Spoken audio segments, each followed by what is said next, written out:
Initial access is where reconnaissance pays off for the attacker, but defenders can still stop things fast with clear triggers and containment plays. Phishing remains a primary vector, malicious mail with weaponized attachments or credential harvesting links, which shows up as user-reported messages, creation of new cloud forwarding rules, or anomalous OAuth consent grants. Exposed services with default credentials or unpatched stacks reveal themselves in vulnerability scanners and public-facing banner anomalies. Watchers that track service versions against known vulnerable signatures will flag these quickly. Compromised credentials may result from reuse in credential stuffing and can be detected by unusual login locations, impossible travel, or sudden increases in failed authentication followed by a success.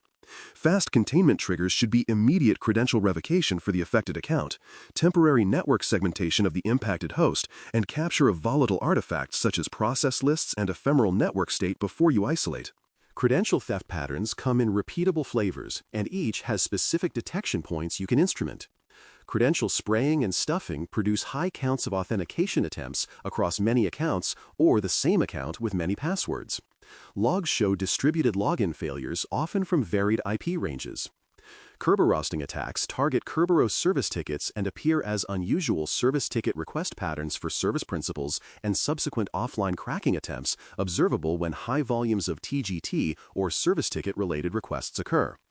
Local credential theft via memory scraping or Windows Local Security Authority subsystem service dumps, tools like Mimikatz, tends to correlate with process creation events, suspicious use of credential dumping binaries, or abnormal LSS access patterns. Endpoint detection that monitors process-to-process accesses and suspicious command lines can catch these. Detection design pairs rate-limiting and anomaly thresholds with telemetry that links failed and successful authentications to source reputation, geolocation, and known automated tool behaviors so you can separate human slips from automated credential abuse. Lateral movement shows attackers moving from an initial foothold toward valuable targets, and the patterns here are distinct if you watch for them. RDP sessions launched from unusual hosts, excessive authentication attempts to administrative endpoints, and the use of remote management protocols where normal user workflows don't require them are core signals. Pass the hash and pass the ticket techniques produce authentication flows without a preceding interactive logon or password submission, and often manifest as service logons from unexpected accounts or hosts. Correlation of authentication events with process creation and network connections yields the chain. SMB pivoting and use of file share tools create a trail of file operations and unexpected mounts across hosts. Defenders should look for unusual large file reads, repeated enumeration of shares, and unexpected administrative share access.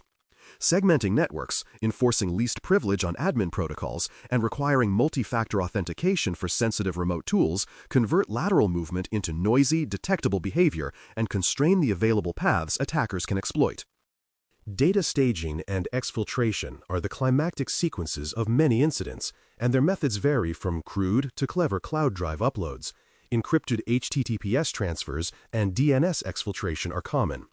Cloud drives functionally look like legitimate uploads, but can be detected by baselining normal user volumes, observing anomalous file types or naming conventions, and monitoring new token grants that permit external writes.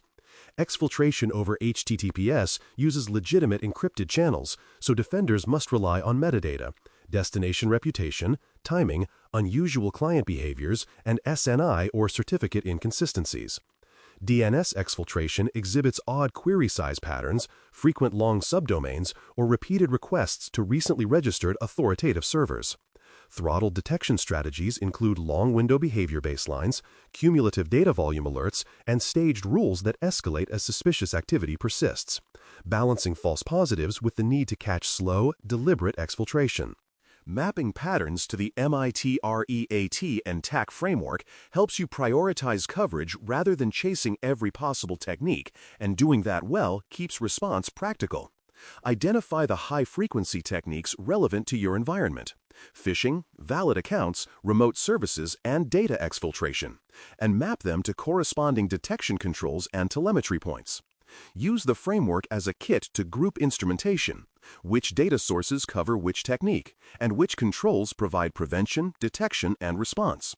Don't attempt to instrument every sub-technique at once.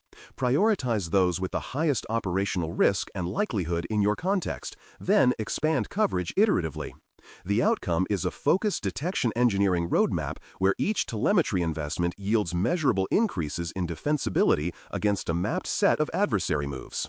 Living off the land misuse is a persistent adversary favorite because it rides on legitimate tools and behaviors, but good baselines expose anomalous admin tool usage quickly. Attackers abuse signed system tools, platform management commands, and built-in scripting environments to blend in.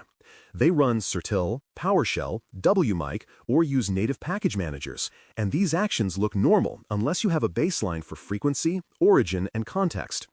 Effective detection includes process lineage analysis, policy-based blocking of high-risk scripting in user contexts, and watch lists for unusual parent-child process relationships. When you can say that a particular host has never executed an interactive PowerShell module or that a management agent typically connects only to a fixed set of controllers, any deviation becomes high signal.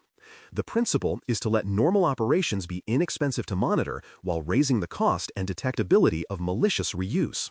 Chaining analysis is the craft of combining multiple low-signal events into a high-confidence incident, and it is the core of practical detection engineering.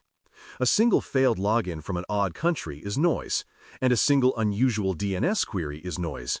But when those events appear in a tight sequence, scans followed by service probes, failed logons, then credential reuse, and finally data staging, the story becomes coherent. Chaining requires temporal correlation, causal linking, for example, process A spawned process B, which opened the network path observed, and context, such as asset criticality and privilege levels. Tools that support enriched event views, where logs are stitched to show timeline, process lineage, and identity transitions, reduce analyst effort and accelerate correct escalation. Training teams to narrate a chain in a few sentences forces clarity and improves both response and post-incident reporting. A realistic tabletop helps cement learning by tracing a plausible intrusion from foothold to attempted exfiltration and showing where your controls should trip. Imagine an attacker who begins with a successful phishing lure that captures credentials, then uses those valid credentials to authenticate to a remote management portal. They enumerate internal hosts with simple service probes, find a misconfigured SMB share containing scripts, and abuse those scripts to drop a lightweight beacon that calls home intermittently. The beacon uses DNS queries to a newly created domain, slowly exfiltrating compressed artifacts. At each step, the defenders have clear playbook actions: revoke the flighted credentials and force reauthentication, inspect recent service probes and quarantine the initiating host, alert on abnormal SMB access patterns and snapshot the share, and sinkhole the domain to capture C2 traffic for attribution. The tabletop underscores how chain detection and timely containment can truncate the story before major damage. Before we finish, connect each tactic to one crisp detection and a single response move, so teams have lean, repeatable actions. For reconnaissance, a sharp detection is rapid port fan-out in flow records, and the response is automated temporary network ACL insertion to slow scanning while analysts verify intent. For credential stuffing, detect distributed failed logins followed by a success, and respond by revoking sessions, resetting passwords, and forcing multi-factor re-enrollment. For lateral movement via RDP, detect from abnormal source hosts and immediately block source IPs at the edge while shifting the affected host into an isolated VLAN for investigation. For data exfiltration over HTTPS, detect anomalous destination patterns and throttle or block the flow while capturing metadata and initiating an evidence preservation process.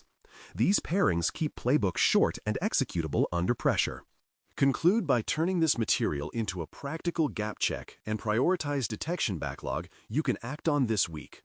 Inventory your current telemetry against the highest risk tactics described here. List the missing signals that would turn low-signal events into chainable stories, and assign short projects to close the most impactful gaps first. Phishing detection and response, credential usage baselining, RDP exposure controls, and C2 monitoring for outbound flows are typical starters. Maintain a prioritized backlog with measurable acceptance criteria so you know when a detection is good enough, and run a red team mini exercise against the top 3 tactics quarterly to validate the investments. The result is not perfection, but an improving defensive posture that recognizes repeatable attacker stories and responds to them with speed and evidence.